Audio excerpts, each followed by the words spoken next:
आज की इस वीडियो में हम बात करेंगे द ग्रेट टाइटन वॉर और द रंबलिंग के ओरिजिन के बारे में। अटैक ऑन टाइटन की हिस्ट्री की कौन सी गहराइयों से आती है रंबलिंग की जड़ें, और वो कौन सी एक महत्वपूर्ण कड़ी है जो इन दोनों इवेंट्स को एक दूसरे से जोड़ती है। वैसे तो मैं इन दोनों टॉपिक्स पर अलग अलग वीडियो बनाना चाहता था, पर ये दोनों टॉपिक्स एक दूसरे से इतने जुड़े हुए हैं कि मुझे एहसास हुआ कि इस पर एक ही वीडियो बनाना सही रहेगा। इन दोनों बेहद ही महत्वपूर्ण घटनाओं को जोड़ने वाली कड़ी के बारे में हम इस वीडियो में आगे बात करेंगे, और ये वीडियो इन दोनों टॉपिक्स के अलावा अटैक ऑन टाइटन के और भी कई छोटी छोटी बट इम्पोर्टेंट बातों पर फोकस करती है, जिनके बारे में जानना आपके लिए बेहद जरूरी है। आई एम वेरी श्योर आप में से कुछ लोग कंफ्यूज होंगे कि आखिर द ग्रेट टाइटन वॉर क्या है और इस रंबलिंग से आखिर क्या हासिल होगा। पैराडाइज की वॉल्स का निर्माण किसने किया। आज की इस वीडियो में मैं इन सभी सवालों के जवाब के साथ साथ रंबलिंग के ओरिजिन और द ग्रेट टाइटन वॉर की ब्रीफ हिस्ट्री के बारे में बताऊंगा। अगर आपको ये वीडियो अच्छी लगे तो वीडियो को लाइक मारो, और अगर चैनल को अभी तक सब्सक्राइब नहीं किया तो चैनल को सब्सक्राइब मारो। इस तरह की वीडियो बनाने में काफ़ी मेहनत लगती है, आपका सपोर्ट करना ही मेरा रिवॉर्ड है। तो और टाइम को वेस्ट ना करते हुए वीडियो को जल्दी से शुरू करते हैं। The Great Titan war. तो आखिर क्या है रंबलिंग और ये इतनी इम्पोर्टेंट क्यों है। वेल, इसकी जड़ें जुड़ी हैं द ग्रेट टाइटन वॉर से। अटैक ऑन टाइटन के अपने आप में सबसे महत्वपूर्ण और ऐतिहासिक युद्धों में से एक है the Great Titan War. Karl Fitz के शासनकाल के दौरान एल्डियन साम्राज्य कई टुकड़ों में बटा हुआ था और इन सब के बीच लगातार लड़ाइयाँ होती रहती थी। एल्डियन साम्राज्य के ये टुकड़े अलग अलग हाउसेस या कहूँ फैमिली में बटे हुए थे, लेकिन आज के टाइम में एकमात्र ज्ञात हाउस है द टाइबर फैमिली, जिनके पास वॉर हैमर टाइटन है या कहूँ था। ये सभी फैमिलीज 9 टाइटन्स को हथियाने के लिए हमेशा होड़ में रहती थी और एक दूसरे से लगातार लड़ती रहती थी, पर एक दिन सब बदल जाता है। किंग फिट्ज ये महसूस करता है कि एल्डियंस ने मार्ले के साथ बहुत लंबी लड़ाई लड़ी है और वो इस निरंतर युद्ध से थक चुका है। किंग फिट्ज इस खून खराबे, इस नरसंहार और इस निरंतर संघर्ष को खत्म करना चाहता था, इसलिए उसने एक योजना बनाई। किंग फिट्ज ने टाइबर फैमिली के साथ मिलकर एक ऐसी कहानी बनाई जो एल्डियन साम्राज्य को पतन की ओर ले गई। किंग फिट्ज अपने जीवन के अंतिम वर्षों में अपने और अपने लोगों के लिए बस शांति चाहता था। किंग फिट्ज जो कुछ भी कर रहा था वो ये अच्छी तरह से जानता था कि भविष्य में मारले वाले उसकी आने वाली जनरेशन के लिए फिर से वापस आएंगे। किंग फिट्ज के पास केवल एक ही रास्ता था जो वो चुन सकता था, और जो एल्डिया में शांति बनाए रखता और मार्ले को उन पर हमला करने से रोकता, और वो थे टाइटन्स। ढेर सारे टाइटन्स। किंग फिट्ज ने अपने साथ आए एल्डियंस में से लाखों एल्डियंस को फाउंडिंग टाइटन की पावर का इस्तेमाल करके विशाल टाइटन्स में बदल दिया, और इन लाखों विशाल टाइटन्स का इस्तेमाल करते हुए किंग फिट्ज ने 3 दीवारों का निर्माण किया। वॉल रोज, वॉल शीना और वॉल मारिया। पैराडाइज आइलैंड में मौजूद इन तीनों दीवारों से किंग फिट्ज ने एल्डिया को सील कर दिया और उन सबको पूरी तरह से बाकी की दुनिया से काट दिया। फिट्ज ने दीवारों के गेट हमेशा हमेशा के लिए दुनिया के लिए बंद कर दिए और कभी पीछे मुड़कर नहीं देखने का फैसला किया। इसके बाद किंग फिट्ज ने एक बार फिर से फाउंडिंग टाइटन की शक्ति का इस्तेमाल किया और इस बार अब सभी एल्डियंस की यादों को मिटा दिया। दरअसल किंग फिट्ज ये नहीं चाहता था कि एल्डियंस को उनके पूर्वजों द्वारा निर्माण किए खूनी इतिहास और खूनी संघर्षों का कुछ भी याद रहे। कार्ल फिट्ज अब अपना शेष जीवन चैन से जी सकता था, क्योंकि उसने ये सुनिश्चित कर लिया था कि अब उसके लोगों को वो बोझ कभी नहीं उठाना पड़ेगा जो उसने और उसके पूर्वजों ने उठाया था। किंग फिट्ज के लिए अब वो आजाद था। इन नई नवेली दीवारों के अंदर के लोगों का मानना था कि वे बस अंतिम मानव जाति के बचे सदस्य हैं, बाकी की पूरी मानव जाति टाइटन्स द्वारा खा ली गई है। हालांकि बाकी की पूरी दुनिया को सब कुछ याद था और ज्यादातर पूरी दुनिया खासकर मारले वाले एल्डियन से नफरत करते थे। उनके लिए एल्डियन इंसान नहीं बल्कि वो जानवर थे जो टाइटन्स में बदल सकते थे। एल्डियंस की काफ़ी आबादी अभी भी पैराडाइज आइलैंड के बाहर रहती थी। जैसे जैसे साल बीतते गए मारले वालों ने एल्डियंस को उनके पूर्वजों द्वारा किए गए कारनामों के कारण उन पर अत्याचार करना और बढ़ा दिया। इसका परिणाम ये हुआ एल्डियंस को कुछ भी पता ना होने के बावजूद कि उन्होंने क्या किया है, उन्हें मार्ले और दुनिया भर में फैले अलग अलग इंटरमेंट जोन में ठूस दिया गया। ये कुछ मुझे वर्ल्ड वार 2 में नाजिस द्वारा ज्यूस पर किए गए अत्याचारों की याद दिलाता है। किंग फ्रिट्ज द्वारा सभी एल्डियंस की मेमोरी को मिटाए जाने के कारण मारले वालों को एक मौका मिल गया और उन्होंने एल्डिया की हिस्ट्री को अपने हिसाब से लिखा, जिससे मारले वालों ने एल्डियंस की आने वाली जनरेशन का ब्रेन वॉश करना शुरू कर दिया। दी वाव रिनाउंसिंग वॉर।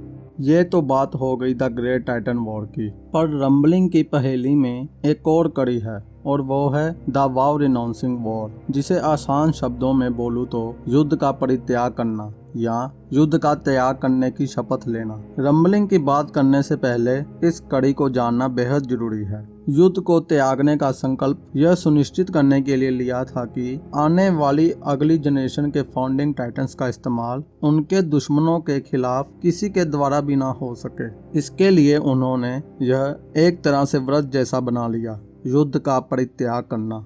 इस व्रत का मतलब था कि रॉयल ब्लड वाला कोई भी व्यक्ति, विशेष रूप से फ्रिट्ज के रॉयल ब्लड की लाइन वाला कोई भी व्यक्ति फाउंडिंग टाइटन की शक्ति का इस्तेमाल फिर से युद्ध छेड़ने के लिए कभी नहीं कर सकता।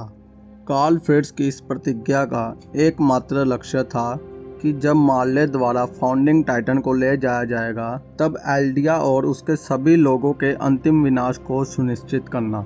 अब आप में से कुछ लोग सोचेंगे कि भला ये कैसी प्रतिज्ञा हुई जो अपने ही लोगों का खात्मा करना चाहती है।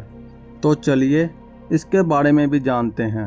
अटैक ऑन टाइटन के एपिसोड 79 में जब ग्रीशा फ्रीडा फ्रिट्ज के पास मदद मांगने के लिए जाता है कि वो दीवारों के अंदर के लोगों को बचा ले, तब फ्रीडा फ्रिट्ज उसको यह कहकर मना कर देती है कि हम अपने पापों से भाग नहीं सकते, सभी सब्जेक्ट ऑफ यामीर को इसका सामना करना होगा। द ग्रेट टाइटन वॉर ने मेरी आंखें खोल दी थी कि टाइटन्स की शक्तियों को लोगों के हाथों में नहीं आना चाहिए, और अगर फाउंडिंग टाइटन की ताकत गलत हाथों में पड़ गई तो ये दुनिया फिर से नर्क में बदल जाएगी। इस दुनिया को बचाने के लिए हमें अपने द्वारा किए गए पापों को स्वीकारना होगा और हमें खुद को खत्म होने देना होगा।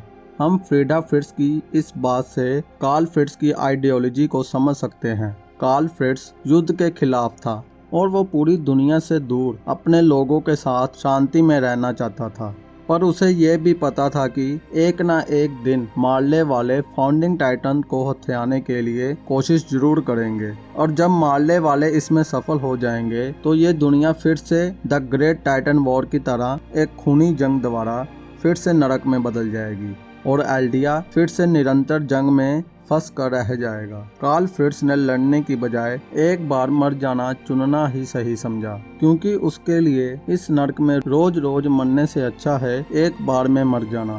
कार्ल फ्रिट्ज के लिए ये भी एक तरह की आज़ादी के समान था। इसी कारण कार्ल फ्रिट्ज की युद्ध को त्यागने की प्रतिज्ञा का अंतिम लक्ष्य था एल्डिया और उसके लोगों का संपूर्ण विनाश। अब कार्ल फ्रिट्ज और उसके वंशजों द्वारा यह शपथ तो ले ली गई थी, लेकिन आगे क्या होने वाला था इसका अंदाजा किसी को नहीं था। हम फिर से चलते हैं कहानी के उसी मोड़ पर जहां पर मैं आपको बता रहा था जब ग्रीशा यैगर फ्रीडा फ्रिट्ज के पास दीवारों के अंदर बसे लोगों को बचाने के लिए दलील लेकर गया था। फ्रीडा का तो उसके पूर्वजों की आइडियोलॉजी के कारण ब्रेन वॉश था, जिसके कारण उसने लोगों को बचाने से मना कर दिया। ग्रीशा के पास अब अपने परिवार को बचाने का और कोई रास्ता नहीं था। ग्रीशा एरन और जी के फ्यूचर संस्करणों को देखता है, जैसा कि हम अटैक ऑन टाइटन के एपिसोड 79 में देख चुके हैं। एरन ग्रीशा को था खाए यानी कि लड़ने के लिए कहता है और उसे आगे बढ़ने के लिए कहता है। ग्रीशा अब समझ जाता है कि उसका बेटा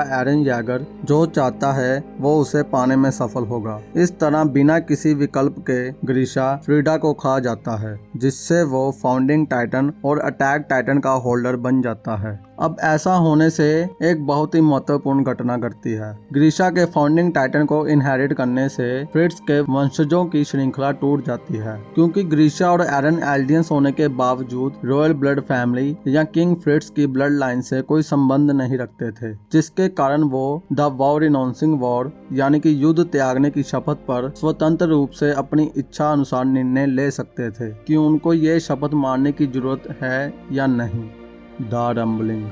अब बात करते हैं रंबलिंग के बारे में। आखिर रंबलिंग इतना बड़ा खतरा क्यों है? ज्यादातर लोग कहेंगे कि रंबलिंग के सक्रिय होने पर पैराडाइज आइलैंड की सभी दीवारें ढह जाएंगी और उनके भीतर रहने वाले सभी विशाल टाइटन्स मुक्त हो जाएंगे। यह अपने आप में काफी खतरनाक है, पर वास्तव में ये तकनीकी रूप से रंबलिंग नहीं है। हम रंबलिंग को तब सक्रिय मानेंगे जब वॉल टाइटन्स को सभी जीवों को खत्म करने के लिए भेजा जाएगा। लेकिन एक पेच था रंबलिंग को एक्टिवेट करने के लिए। फाउंडिंग टाइटन की शक्तियों की जरूरत थी और फाउंडिंग टाइटन की शक्तियों का इस्तेमाल करने के लिए रॉयल ब्लड के किसी व्यक्ति की जरूरत थी।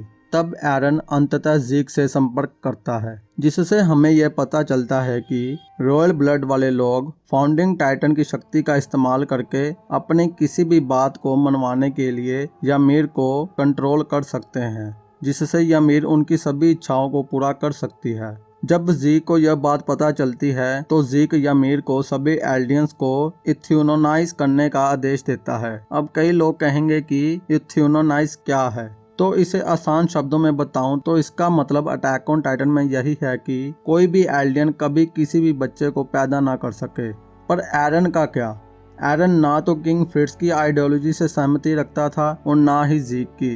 एरन ymir को ऐसा करने से रोकना चाहता था, लेकिन उसके पास तो क्षमता ही नहीं थी जो वो ymir को रोक सके। लेकिन एरन फिर भी ymir को रोकने के लिए पूरे दिल से प्रयास करता है। यहीं पर हम सभी को और एरन को भी पता चलता है कि फाउंडिंग टाइटन की शक्ति पूरी तरह से रॉयल ब्लड वाले किसी इंसान की इच्छा पर नहीं बल्कि ymir की खुद की इच्छा पर भी निर्भर करती है। और ये क्षण अटैक ऑन टाइटन के सबसे महत्वपूर्ण क्षणों में से एक है। एरन ymir को यह तय करने देता है कि वो क्या चाहती है, ना कि दूसरे उससे क्या मांगते हैं। ymir के जीवन में पहली बार उसे मुक्त किया गया था। उसे वो करने का विकल्प दिया गया जो वो अपनी इच्छा से चाहती थी। ymir अब आज़ाद थी। बदले में वो एरन के परिवार और उसके दोस्तों के जीवन में खतरा पैदा करने वाले लोगों को खत्म करने के लिए एरन के साथ रंबलिंग को सक्रिय कर देती है और बदला लेने का फैसला करती है।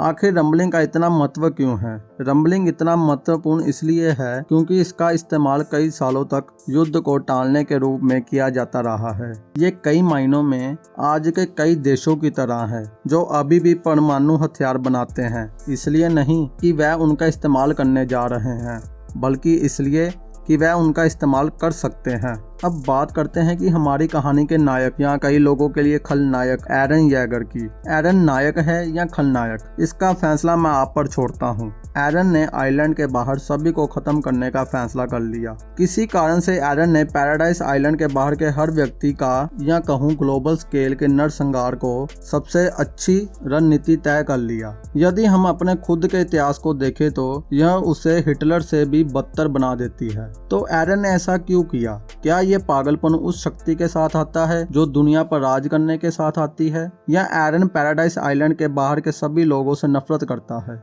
यदि हम सीजन 4 के डिक्लेरेशन ऑफ वार वाले एपिसोड को सही ढंग से याद करें तो एरन राइनर से कहता है कि मार्ले के लोग पैराडाइज आइलैंड के लोगों से अलग नहीं हैं, दोनों एक जैसे हैं। तो इस समय उसका लक्ष्य क्या है? रंबलिंग महत्वपूर्ण है क्योंकि यह सिर्फ एक ही चीज को दर्शाती है और वो है संपूर्ण विनाश। रंबलिंग एक सामूहिक विनाश का हथियार है। यह निश्चित रूप से पैराडाइज आइलैंड के लोगों की रक्षा के लिए था, पर इसका सही इस्तेमाल हमेशा से मौत और विनाश के लिए था। जरा आप पहले किंग फ्रिट्ज के बारे में सोचो, जिसने इन टाइटन्स का इस्तेमाल मार्ले, उसके दुश्मनों और उनकी पीढ़ियों के खिलाफ युद्ध छेड़ने के लिए किया, जो आगे भी अलग अलग एल्डियंस हाउसेस द्वारा 9 टाइटन्स का इस्तेमाल करके जारी रहा। पैराडाइज आइलैंड की रक्षा करने वाली दीवारें कभी ढाल थी ही नहीं, वो तो असल में तलवार थी, एक ऐसा हथियार जिसे मारने वालों के एंटी टाइटन्स वेपन्स भी नहीं रोक सकते थे। रंबलिंग एक ऐसा खतरा है जो बहुत शक्तिशाली है और इसके एक बार शुरू होने के बाद कोई भी इससे बच नहीं सकता। रंबलिंग असल में मृत्यु है, एक संपूर्ण विनाश है और यह सब पर लागू हो सकता है। इसलिए रंबलिंग इतना इम्पोर्टेंट है और यही अंत है।